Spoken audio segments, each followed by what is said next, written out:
Por la señal de la Santa Cruz de nuestros enemigos, líbranos, Señor, Dios nuestro. En el nombre del Padre, y del Hijo, y del Espíritu Santo. Amén. Señor mío y Dios mío, creo firmemente que estás aquí, que me ves, que me oyes. Te adoro con profunda reverencia.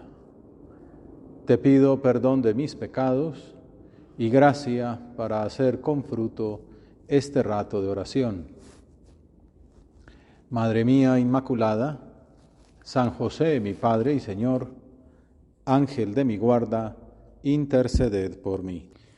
Después de las bienaventuranzas y el sermón sobre el amor a los enemigos y la misericordia, a imitación del Padre, la predicación de Jesús cambia de estilo en el Evangelio de San Lucas. Estamos en el capítulo 6.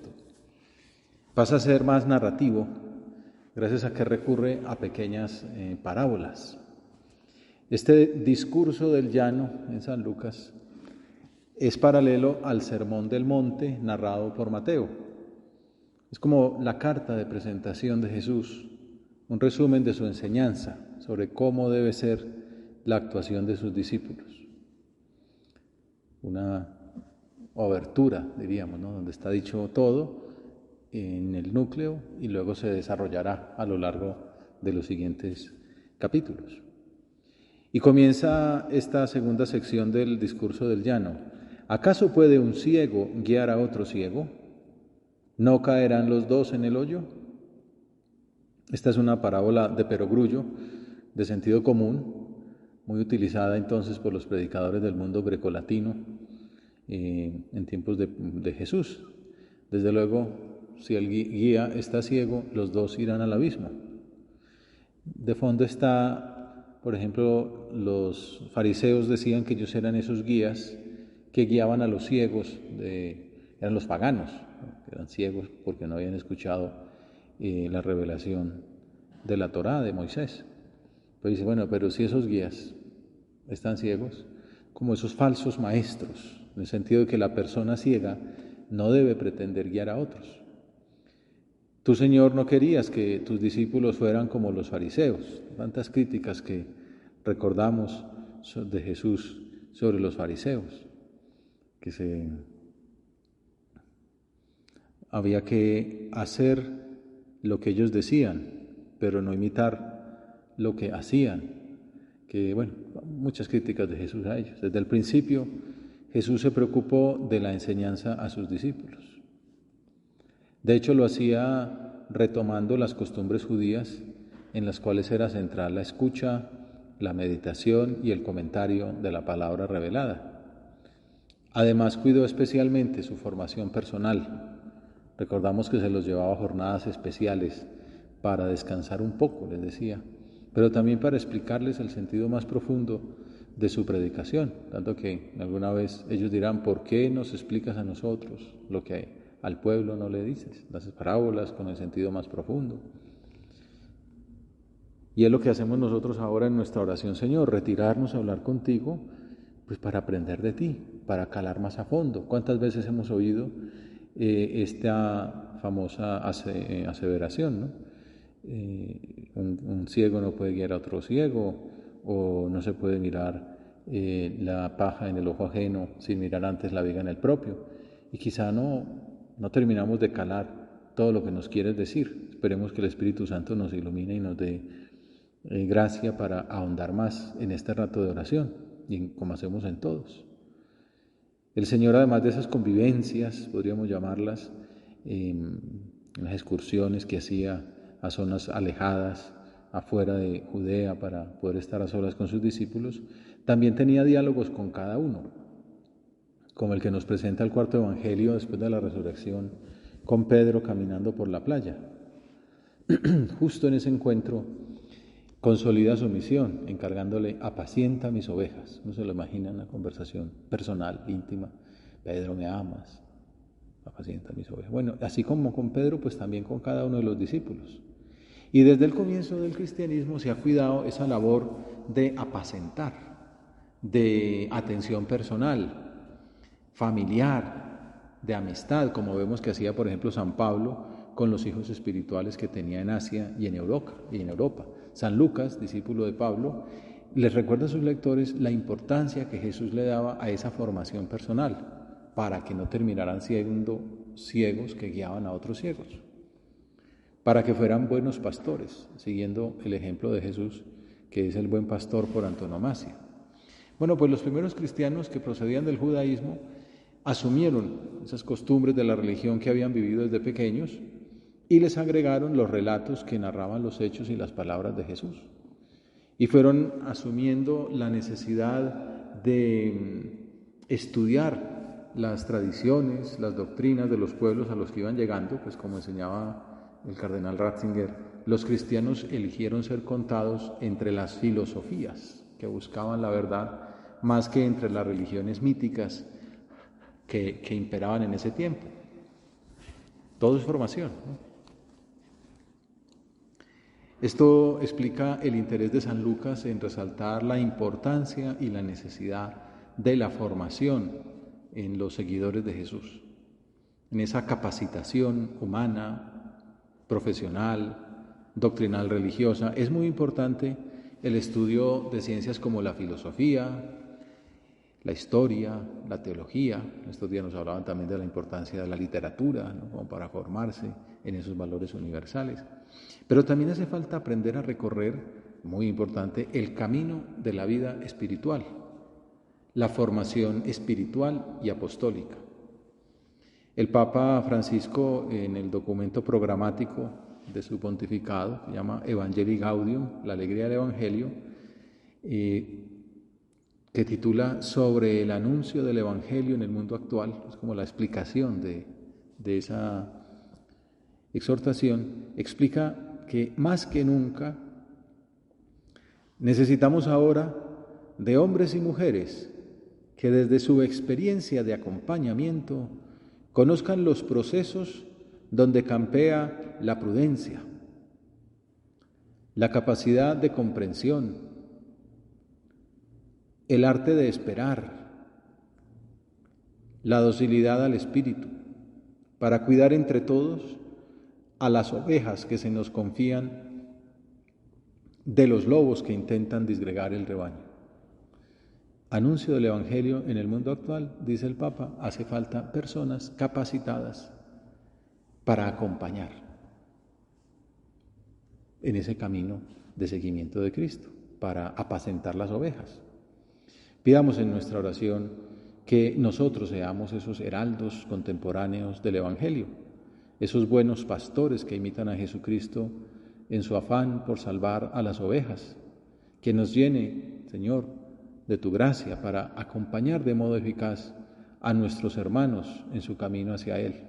En este momento podemos pensar las personas que tenemos encomendadas, esos amigos que tratamos más de cerca y que de alguna manera se confían a nuestro trato, a nuestro ejemplo, a nuestro consejo. Pidamos por ellos en este momento ante el Señor. Y esa compañía se llama, hoy día se habla mucho así de acompañamiento espiritual, compañía espiritual. Tradicionalmente se llama también dirección espiritual. No en el sentido, lo de acompañamiento va en ese, de también tener esa humildad de no es, ven que yo que sé, te voy a decir lo que tú debes hacer. Ese no es el estilo pastoral hoy día, ¿no? Sino de, vamos juntos, ven y verás, que dice el Evangelio. Yo te acompaño con mi oración, con mi palabra, pero el protagonista eres tú, ¿no? Con tu libertad. No vienes aquí a que yo te diga lo que vas a hacer, sino que me cuentas lo que el Señor te ha dicho en tu oración y lo que tú con tu libertad quieres hacer para identificarte con Cristo. Y entonces ese compañero, ese director espiritual es director en el sentido de que dirige hacia Cristo, pero no es Él el protagonista. Es un simple instrumento, pero también debe ser consciente de la enorme responsabilidad que conlleva el cuidado de sus hermanos en el camino hacia Cristo, que es quien nos dice, apacienta mis ovejas, pastorea mi rebaño. Benedicto XVI resumía el papel del director espiritual diciendo que ese padre, bonita frase, el padre espiritual, debe acompañar a cada uno en el conocimiento profundo de sí mismo, es una labor, bueno, como decía Sócrates también antes, de la mayéutica, ¿no? De alumbrar, ¿no? De que la persona desde dentro se conozca y alumbre ese conocimiento. Ese es un punto muy importante, como veremos, el conocimiento propio. Conocimiento profundo de sí mismo. No es tanto decir, tú eres un soberbio, pues todos lo somos, pero es acompañar a la persona hasta que ella diga, he descubierto que soy un soberbio. ¡Aleluya! Eso era lo que quería. Quizá tarde 3 meses, más fácil decirlo de una vez, pero hay que acompañar hasta que la persona lo vea. Don José María lo decía de una manera muy bonita, hacer que el alma quiera. Y yo puedo decir pues, que haya de rodillas a Monserrate, pero tiene que ser la persona que veo que necesito la penitencia, me voy de rodillas a Monserrate. Bueno, ya quizá, no, pues basta con que camines, quizá. Pero hacer que el alma quiera, no es darle las recetas hechas, ¿no? Acompañar a cada uno en el conocimiento profundo de sí mismo y conducirlo a la unión con el Señor, para que su existencia se conforme cada vez más al Evangelio. Es una muy buena definición de lo que es la dirección espiritual. De quien dirige a unas personas, pensar, yo estoy puesto es para que este hermano mío se conozca profundamente a sí mismo, se una con el Señor y su existencia se conforme cada vez más al Evangelio. Son 3 frasecitas, pero... O también aplicarnos el cuento, que estamos hablando de oveja y pastor. Yo debo aprovechar mis charlas de dirección espiritual, de acompañamiento espiritual, para conocerme más. Puede servir para hacer examen. ¿Yo qué tanto me conozco? Para unirme con el Señor. Estamos aquí haciendo oración, pues quiere decir que queremos unirnos con el Señor.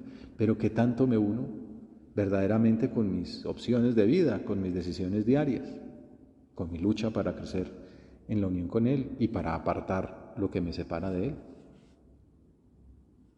Que nuestra existencia se conforme cada vez más al Evangelio. ¿Qué tanto leo el Evangelio? Por eso una norma de piedad, una práctica diaria es leer un poco el Evangelio, para conocerlo, llevar el Evangelio de la misa a la oración, para ahondar en él. Y San José María escribió otras funciones que caracterizan ese medio de formación, ¿no? Que es la dirección espiritual. Dice que el director espiritual, su misión es abrir horizontes. Abrir horizontes. Muchas veces dice, no impongáis, sugerid. Pues como sugerir, imponer, no imponer, sugerir, abrir horizontes. Es muy fácil decir, reza 3 Ave Marías. Es decir, mira a ver cómo puedes unirte más a la Virgen. Abrir horizontes, ¿no? Ayudar a la formación del criterio. A veces habrá que decir, uy, eso es una cosa grave. Otras veces habrá que decir, bueno, eso es opinable. Y otras veces, pues mira, a mí me ha servido tal cosa. O acaba de decir el Papa que tal otra. Ayudar a la formación del criterio. Señalar los obstáculos. Por ahí termina uno en el abismo. Eso no es prudente. Señalar los obstáculos. Indicar los medios adecuados para vencerlos. Estos días alguien me decía, habíamos hablado, me decía yo, empieza por hacer oración, 5 minuticos diarios. Y luego entonces insistía, y padre, ¿qué quiere Dios de mí? Y yo, pues que haga 5 minuticos diarios de oración. Porque por ahí había muchas cosas para trabajar, pero empecemos por ahí para que tú tengas esos momentos de conocimiento propio, de diálogo con el Señor. Indicar los medios adecuados para vencerlos. Corregir las deformaciones o desviaciones de la marcha. Pues lo de la formación es completa, ¿no? Porque saber que el domingo hay que ir a misa, de pronto hay gente que no sabe que el domingo hay que ir a misa o que hay que vivir el ayuno eucarístico. Bueno, hay detalles que lo van a uno formando. Animar siempre. Esto es bonito, es una carta, en realidad es carta escrita a sacerdotes, pero bueno, se aplica a todos los que llevan dirección espiritual, a los que hacen apostolado, o sea, a todos nosotros, a los que hablamos con amigos, animar siempre. Por eso el Papa insiste tanto, pues hemos hablado, Evangelii Gaudium, la alegría del Evangelio, ¿no? El ánimo del Evangelio. Porque hay gente que presenta como la cara dura del Evangelio, la tristeza del Evangelio, regaño del Evangelio, y Jesús no vino a regañar a nadie, pues bueno, a animar, a buscar, ¿no? Pero entonces, animar siempre, sin perder jamás el punto de mira sobrenatural. Con la pandemia pasaba que algunos en plan bueno, decían optimista, todo irá mejor, todo saldrá bien, ¿no? Todo mejorará, pero ¿por qué? Entonces, bueno, nosotros los cristianos creemos que como Dios está con nosotros, como ha habido cruz, vendrá resurrección, todo irá mejor seguramente porque Dios está con nosotros, pero no porque sí, no porque lo estamos diciendo, no porque esperamos, ¿no? Sin perder jamás el punto de vista sobrenatural, que es una afirmación optimista. El punto de mira sobrenatural es una afirmación optimista. Mañana lo miraremos en la primera lectura también de San Pablo, donde dice, Cristo ha vencido. ¿Dónde está, oh muerte? Lo más horrible que hay es la muerte, ¿no? El castigo del pecado es la muerte. Pues Cristo la venció con la resurrección. ¿Dónde está, oh muerte, tu victoria? ¿Dónde está, oh muerte, tu aguijón? Participamos de la victoria de Cristo. Somos triunfadores. Lo tenemos claro. Entonces el cristianismo es una afirmación optimista. La alegría del Evangelio. Porque cada cristiano puede decir que lo puede todo con la ayuda divina. Cita, obviamente, como sabemos, el capítulo 4 de la carta a los Filipenses. Omnia possum in eo qui me conforta. Todo lo puedo en aquel que me conforta. Ahí termina la cita de la carta de San José María.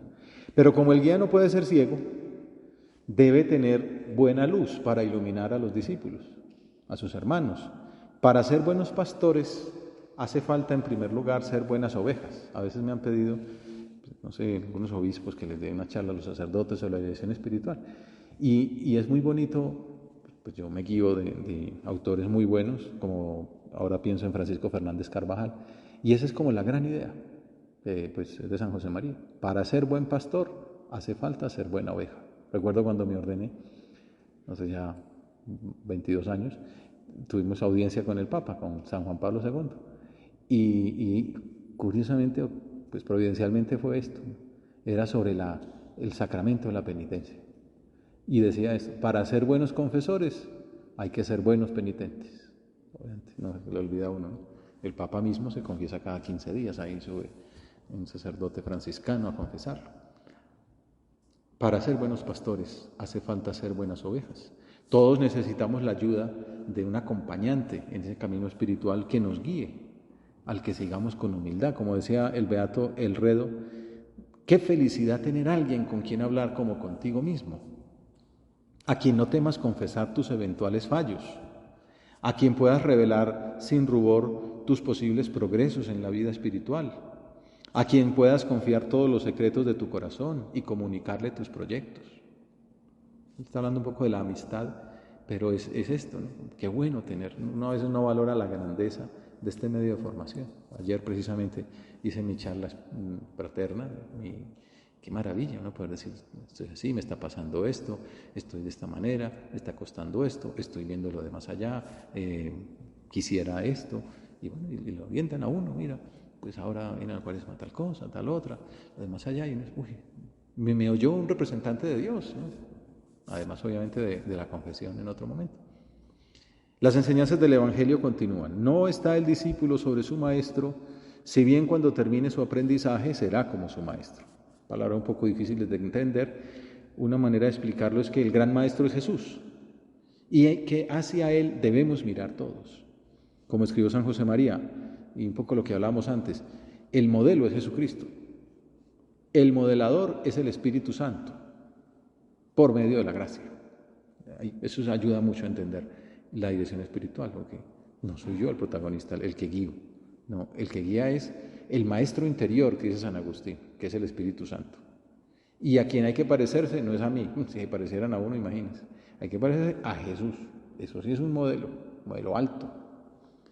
Y el director espiritual es un medio, además contando con la gracia. En ese camino de identificación con Cristo, el Evangelio que estamos considerando se refiere a unas virtudes que son muy importantes para aprovechar la dirección espiritual. En primer lugar, la humildad. Para empezar hace falta ser humilde para ir a pedir consejo. Uno siempre tiende como a ser como muy autosuficiente. Yo no necesito de nadie. Yo ya he estudiado bastante, o ya tengo mucha experiencia, o ya me las sé todas, o yo sé que soy muy bueno. Pero tener la humildad de pedir ayuda, de pedir consejo. Y como consecuencia natural, la sinceridad y la docilidad. Dice el Señor, ¿por qué te fijas en la mota que tiene tu hermano en el ojo y no reparas en la viga que llevas en el tuyo? ¿Cómo puedes decirle a tu hermano, hermano, déjame que te saque la mota del ojo sin fijarte en la viga que llevas en el tuyo? Cuando era pequeño decía mucho en mi tierra eso de, un burro hablando de orejas. Se trata de un aforismo muy conocido, pero no por eso menos importante, porque nos habla del conocimiento propio, que es fundamental para entrar y avanzar en los caminos de la vida espiritual. Meditaba esta semana, preparando esta meditación, y me llamó la atención la importancia que tiene. Uno sabe que es importante, pero cuando uno empieza a ahondar, muchísimos autores, en la vida espiritual hablan de la importancia del conocimiento propio. Ya hablamos de la sinceridad con uno mismo, para uno saber cómo es, conocerse para ponerle nombre a sus defectos, ¿no? Así como en medicina es tan claro, ¿no? Yo soy hipertenso, yo soy hipotiroideo, yo soy, lo que sea, ¿no? Pero uno no puede decir del médico, no, yo tengo mis cositas ahí del corazón. Cositas del corazón no, soy hipertenso, me hice un trasplante, pero uno dice, claro, y entonces ya el médico sabe, este es tal, toma estas pastillas, necesita esto otro. Pues en la vida espiritual uno debería tener un diagnóstico así, como muy claro. A mí, mi talón de Aquiles es este, me cuesta mucho esta virtud, esta otra, se me da bien esto y esto. Bueno, entonces no me asusto cuando, un hipertenso no se asusta cuando le sube la presión. Algo pasó, no tomó la pastilla o le toca subir un poquito la dosis, pero se sabe que eso es su punto débil. Conocimiento propio. El punto 609 de Camino dice, el propio conocimiento nos lleva como de la mano a la humildad. Si es tan importante la humildad, la clave para entrar a la humildad es conocerse, porque uno a veces no es que sea soberbio, es que es ignorante, o que no se conoce. Por eso, qué importante es el examen de conciencia en ese camino de la vida espiritual. Esos ratos diarios de decir, ¿por qué reaccioné tan feo esta mañana? Bueno, porque me dio rabia. ¿Y por qué me dio rabia? Porque yo me creía que me la sabía y otro me dijo tal. O porque yo creía que tenía derecho y esa persona lo usurpó, pero en realidad no tengo derecho. Y entonces ahí se va uno conociendo. Es que soy soberbio, sí. Bueno, soberbios somos todos, spoiler, ¿no? Pero, decir, a mí la soberbia se me manifiesta cuando me llevan la contraria. Otro dirá, a mí la soberbia se me manifiesta cuando dicen que soy el mejor. Y es que me lo creo. Bueno, cada uno tiene su talón de Aquiles. Para conocernos es tan importante el examen de conciencia, para reconocer la raíz de nuestros fallos, para formular propósitos que nos ayuden a avanzar en la identificación con Cristo, que es a lo que vamos. De hecho, Jorge Mario Bergoglio tiene un libro llamado Sobre la acusación de sí mismo. Es una frase muy bonita, que tiene su historia en la vida espiritual. No habla tanto de conocimiento propio, sino acusación de sí mismo. Una palabra bonita porque eso no es por ahí de moda. De hecho, ese libro no se vende casi. Porque uno dice, sobre la grandeza de uno mismo, tal. Descubre tus poderes. Eso es bestseller. Pero dice, la acusación, no, yo no me voy a acusar. Pues el subtítulo es, sobre la acusación de sí mismo, el camino de la humildad. Bueno, para los que no lo quieran comprar o sobre todo no lo encuentren porque no es fácil, en una de las últimas entrevistas, se llama Soñemos Juntos, lo resume. Dice, no hay vacuna contra la conciencia aislada de la persona abroquelada. El atomismo social, diría un filósofo contemporáneo, ese egoísmo, ¿no? Pero sí hay un antídoto, es fácil de conseguir y no cuesta más que nuestro orgullo. La acusación de sí mismo, ese es el antídoto. Es un concepto sencillo que expuso un monje del desierto en el siglo VI, Doroteo de Gaza, haciéndose eco de la sabiduría de los padres del desierto, que nos enseñan cómo Dios nunca nos abandona en la tentación. Al acusarnos a nosotros mismos, nos abajamos, dando lugar a la acción de Dios que nos une. Perdón. Una gran acusación de sí mismo es decir, perdóname, disculpa, me equivoqué, lo siento, te fallé. En cambio, todos somos felices inventando disculpas. Esta mañana uno me dice, ya estoy llegando. Después me di cuenta que cuando escribí ya estoy llegando, en realidad había escrito estoy saliendo. Pero bueno, es la acusación de sí mismo, es decir, perdóname, apenas estoy saliendo. Bueno, tranquilo, hagamos otra cosa. Pero eso es natural, ¿no? Pues natural digo, después del pecado original. La acusación de sí mismo. En vez de autojustificarnos, el espíritu de la autosuficiencia y la arrogancia, la acusación de uno mismo expresa la pobreza de espíritu de la que Jesús habla en las bienaventuranzas. Es el contraste de San Lucas de el fariseo y el publicano. El publicano decía, Dios mío, ten piedad de mí que soy un pecador. Mientras que el fariseo le agradece a Dios ser tan bueno, era incapaz de rezar. Esa actitud de abajamiento lo asemeja uno al Verbo, al Espíritu, a Jesucristo. En vez de acusar a los demás, veo en mí una falta. Me vuelvo a mi Creador y le pido la gracia que necesito para seguir adelante. Confío en que se preocupa por mí, que me quiere. Y cuando esto sucede, en vez de encontrar faltas en mi hermano, veo en él alguien que necesita ayuda y me ofrezco a su servicio. En esas palabras está la explicación sobre la viga y la mota. Nos cuesta mucho reconocer nuestras vigas, incluso las más grandes, pero señalamos rápidamente hasta las más pequeñas imperfecciones de nuestro prójimo. De hecho, se dice, ¿no? Fíjate, alguien me escribió en WhatsApp una cosa chistosa y entonces me busqué un emoji para responderle, y en broma, pues, de amistad, y el que le mandé decía algo así como, y tú te conoces, ¿no? Pues como en el fondo lo mismo, ¿no? Un burro hablando de orejas. Pues, es eso, es porque es una broma, eso es común, ¿no? Quizá en lo que yo me fijo del otro, ese defecto que él tiene, tan pequeñito, yo lo tengo en grado superlativo. Por eso también tengo como una lupa especial para descubrirlo. Lo que nos molesta de los demás, una buena manera de ver es, ¿y yo cómo lo vivo? Y de pronto nos encontramos sorpresas que nos ayudan a mejorar. Todos merecemos la reconvención del Señor. Hipócrita, sácate primero la viga de tu ojo y entonces verás claro para sacar la mota del ojo de tu hermano. Antes el Señor había precisamente invitado a no juzgar, no juzguéis y no seréis juzgados, no condenéis y no seréis condenados. Y ahora resalta la importancia de la lucha interior para ayudar de modo más eficaz a los demás. Ver con los ojos de Cristo. Hay imágenes, por ejemplo, de Rubnik, que es la imagen de esta meditación, en que muestra a Jesús cargando con el hombre pecador, pero mirándolo fijamente a los ojos con su mirada misericordiosa. Mirar al otro con los ojos de Jesús. Y da un último consejo para reconocer si somos buenos guías. Porque no hay árbol bueno que dé fruto malo, ni árbol malo que dé fruto bueno. Por ello cada árbol se conoce por su fruto, porque no se recogen higos de las zarzas, ni se vendimian racimos de los espinos. Por los frutos se conoce al árbol.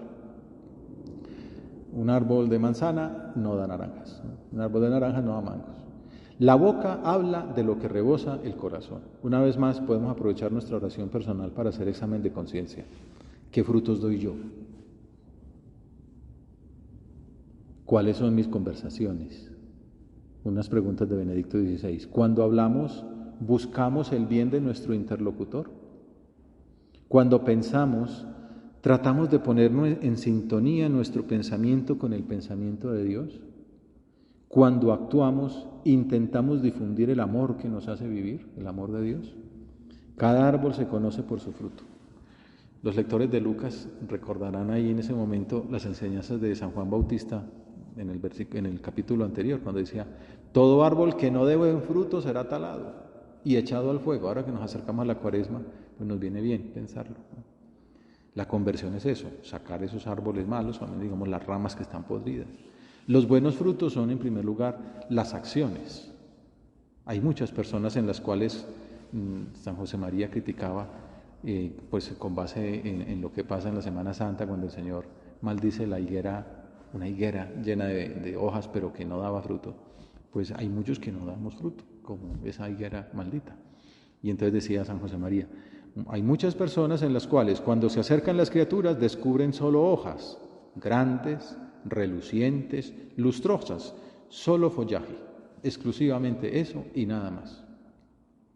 Y las almas nos miran con la esperanza de saciar su hambre, que es hambre de Dios. Las almas necesitan que tengamos fruto, que tengamos higos, no que tengamos hojas. frutos de actuación. Y luego frutos de palabras, ¿no? Otros frutos para medir la bondad del árbol son las palabras y las actitudes. De hecho, la primera lectura de la misa cita al Sirácida, que dice, el fruto revela el cultivo del árbol, así la palabra revela el corazón de la persona. No eloges a nadie antes de oírlo hablar, porque ahí es donde se prueba una persona. Dime lo que dices y te diré quién eres. Si somos dóciles a las indicaciones que recibimos en la dirección espiritual, para ir redondeando, podremos ser sembradores de bondad, de paz, de mansedumbre, de serenidad. Por eso Jesús concluye, el hombre bueno, de la bondad que atesora en su corazón, saca el bien. Y el que es malo, de la maldad saca el mal, porque de lo que rebosa el corazón es de lo que habla la boca. Pidamos a nuestra Madre la Virgen que nos alcance la gracia para ser humildes, por medio del conocimiento propio, de la sinceridad y la docilidad en la dirección espiritual, para no ser guías ciegos, para reconocer las vigas en nuestros ojos, para dar buenos frutos. Te doy gracias, Dios mío, por los buenos propósitos, afectos e inspiraciones que me has comunicado en esta meditación. Te pido ayuda para ponerlos por obra. Madre mía Inmaculada, San José, mi Padre y Señor, Ángel de mi guarda, interceded por mí.